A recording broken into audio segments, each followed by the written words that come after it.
প্রশ্ন করো, তুমি করো। কি হয়েছে আপনার কার্তিক মহারাজকে নিয়ে, কি হয়েছে? আমি প্রথমে 2013 সালে ওইখানে জয়েন করেছিলাম। ওনার কথা মতন আমি স্কুলে গিয়েছিলাম। উনি বলেছিলেন ওখানে থাকা খাওয়া ফ্রি, স্কুলে 2-2.5 হাজার টাকা বেতন, চাণক স্কুলে আমাকে চাকরি দেয়া হবে। এবং আমি বাড়ি থেকে, বাবার বাড়িতে ছিলাম, বাড়ি থেকে আমি ওই স্কুলে চলে গেছিলাম। প্রথমে আগে বেলডাঙ্গায় এসেছিলাম, বেলডাঙ্গা থেকে উনি আমাকে ওইখানে পাঠিয়ে দিয়েছিলেন চাণক স্কুলে। এবং আমাকে বলা হয়েছিল ওখানে তোমার একটা কাজ আছে, তুমি প্রাইমারিতে ঢোকো, সেখানে তুমি কাজ করবে। দিয়ে ওনার কথা মতন আমি ডিসেম্বরের শেষের দিকে আমি চলে গিয়েছিলাম এবং জানুয়ারি থেকে আমাকে জয়েন করানো হয়েছিল ওখানে। কোন সালে? 2013 সালে। 13 সালে ওখানে গিয়ে আমি ওখানে উঠেছিলাম। প্রথমে আগে একতলার একটা রুম আছে, টিচার্স রুম, সেখানে একদিন ওখানে রাখা হয়েছিল। তারপরে উনি আবার শিফট করেছিলেন, 5 তলায় একটা হল ঘর আছে, সেই হল ঘরে আমাকে রাখা হয়েছিল। সেই হল ঘরে আমি একমাত্র একা ছিলাম, সেখানে আর কেউ ছিলেন না।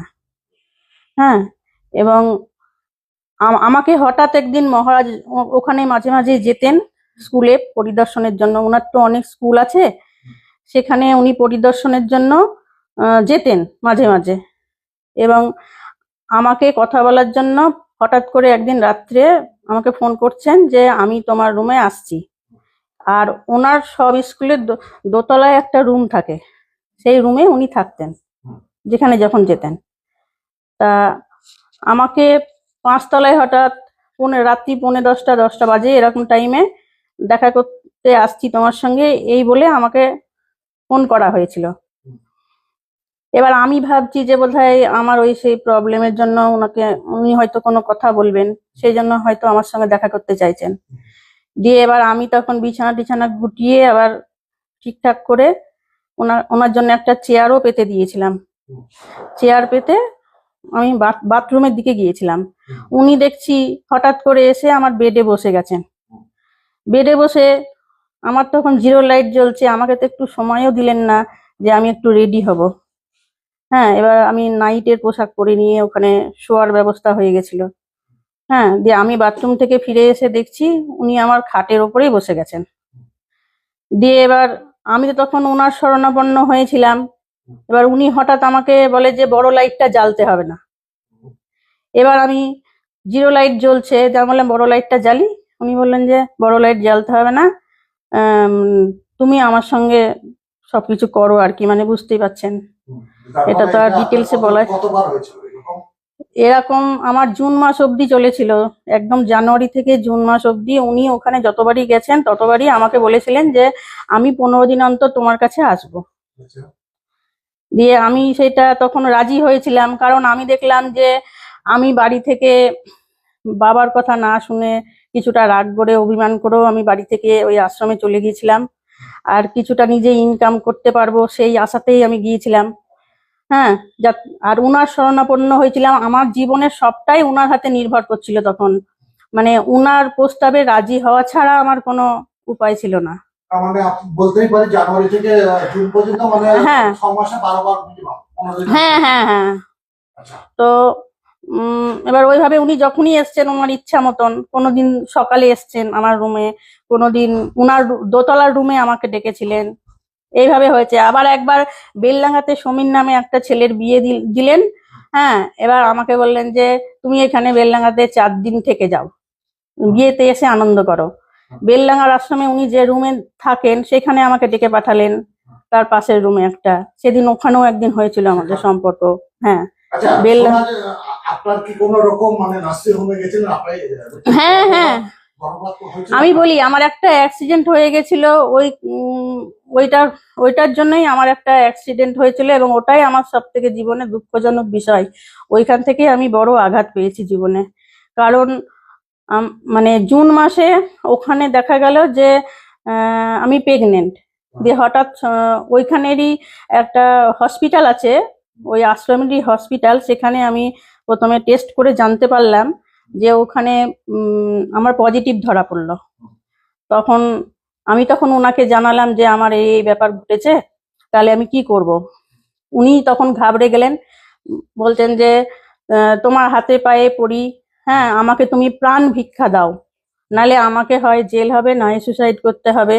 আর আমি ওনাকে একটা পরামর্শ দিয়েছিলাম যে দেখুন এসব কিছুই করতে হবে না, হ্যাঁ আপনি এক কাজ করুন, আমাকে অন্য একটা স্কুলে পাঠিয়ে দেন, সেখানে বলবেন যে সন্তান সম্ভবা অবস্থায় এই মেয়ের ডিভোর্স হয়েছে, এরকম একটা কেস চলছে। তাহলে তো উনি যেটা বলতেন সেটাই সেখানকার লোকজন বিশ্বাস করতো। তা আমি ওনাকে সেই পরামর্শ দিয়েছিলাম, কিন্তু উনি মানে কোনো মতেই এই কথা শুনতে চাইলেন না। সে কাজটাও দেয় না, দিয়ে আমি বলছি তারপর পরপর যা হয়েছিল সব বলছি, কারণ আমার জীবনে খুবই দুঃখজনক ঘটনা এটা।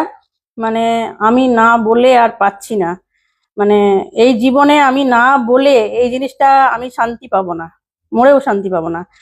কারণ একটা মেয়ের জীবনে এমন দুঃখজনক ঘটনা, বা কারোর জীবনে এরকম না হোক আর কি, আমার সঙ্গে যা হয়েছিল। সত্যি কথা বলতে কি, আমি যখন ওনাকে প্রথম বললাম, হ্যাঁ উনি যখন আমাকে এরকম প্রাণ ভিক্ষা চাইলেন, আমি বললাম যে আপনাকে এগুলো আর চাইতে হবে না। উনার কান্নাকাটি শুনে আমি গলে গেছিলাম, আমি ওনাকে বাঁচালাম, বুঝলেন তো। বাঁচানোর জন্য আমি তখন উপায় না পেয়ে ওখানকার স্কুলের যে বড়দি, এবার আমাকে তো ওখান থেকে বেরোতে গেলে একজনকে বলে যেতে হবে, বা আমারও তো সঙ্গে একজন লোক চাই, নালে আমাকে উনি বললেন একা একা বাসে করে এসে তুমি অ্যাবর্শন করো। এবার নিচের একটা রান্নাঘরের মেয়েকে নিয়ে আসতে বলেছিল, কিন্তু ওখানকার স্কুলের যে বড়দি, ওর নাম হচ্ছে সুভদ্রা মণ্ডল।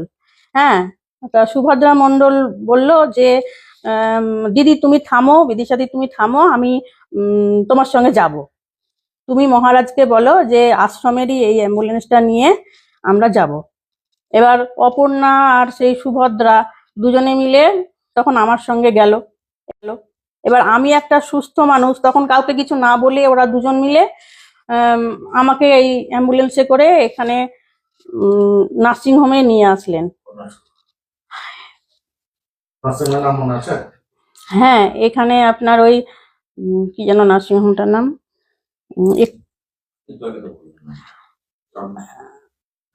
কাঞ্জিলালের নার্সিং হোম। হ্যাঁ, কাঞ্জিলাল, ডাক্তার কাঞ্জিলালের হাতেই আমার হয়েছিল ওটা। কাঞ্জিলাল 1 বছর হলো উনি গত হয়েছেন এখন শুনেছি।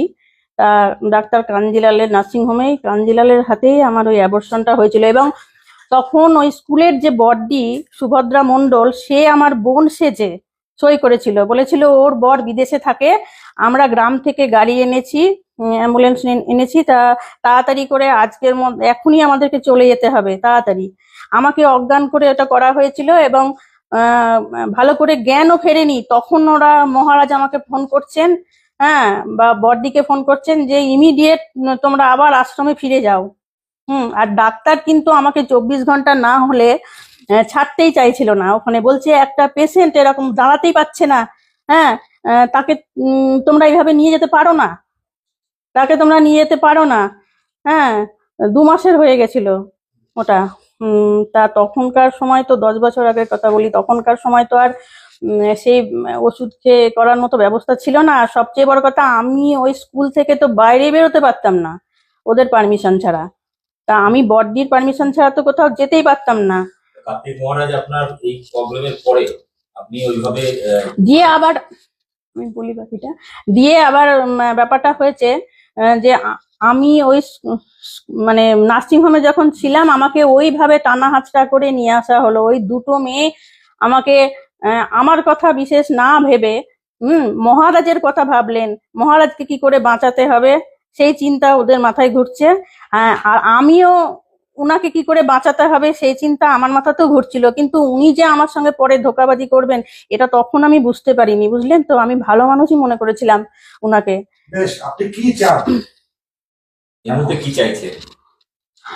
আমি চাইছি এটার একটা বিচার হোক, কারণ এভাবে চলতে পারে না। আপনার মতো কি আরো? আমার মতো অনেক মেয়ে এরকম হবে, যে কেউ গিয়ে এরকম যে কোনো সাধু গিয়ে কোনো মেয়েকে ধোকা দেবে এরকম বারবার, তা তো হয় না জিনিসটা।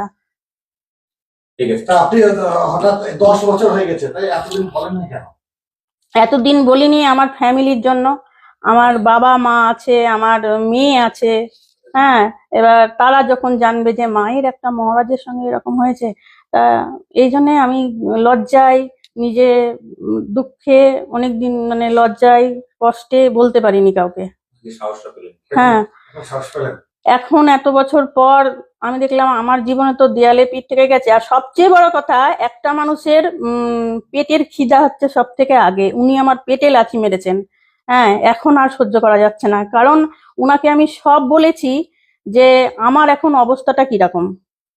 আমার টাকা পয়সা যা হাতে এসেছিল সব অন্যের হাতে চলে গেছে, বা আমার কি কি হয়েছে সব ওনাকে বলেছিলাম, দিয়ে বলেছিলাম যে আমাকে ওই কাজটা দেন। হ্যাঁ, না হলে ওই যে যেরকম বড়দিকে দিয়ে 3-4 মাস বেতন পাঠিয়ে দিয়েছিলেন সেটা দেন। আপনার যখন আমাকে নিয়ে স্কুলে গেলে অসুবিধা, তাইলে পরে আমাকে যেরকম দিচ্ছিলেন বেতনটা সেরকম দেন। উনি কোনো কিছুইতেই মানে হ্যাঁ করলেন না, সবগুলোই না, আমাকে ঝেড়ে ফেলে দিলেন। তাহলে আমি আর কি করতে পারি? আমার এখন অর্থনৈতিক সমস্যা। আমার হাজবেন্ড যে সে এখন ছোট্ট একটা কি বলবো রেস্টুরেন্ট চালায়। হ্যাঁ, এই কোশ্চেন পাবেন। ওকে, ডান। এবার আমার শুরু হবে। এটা রাখো। এটা কি আছে না, একটু শর্টকাটে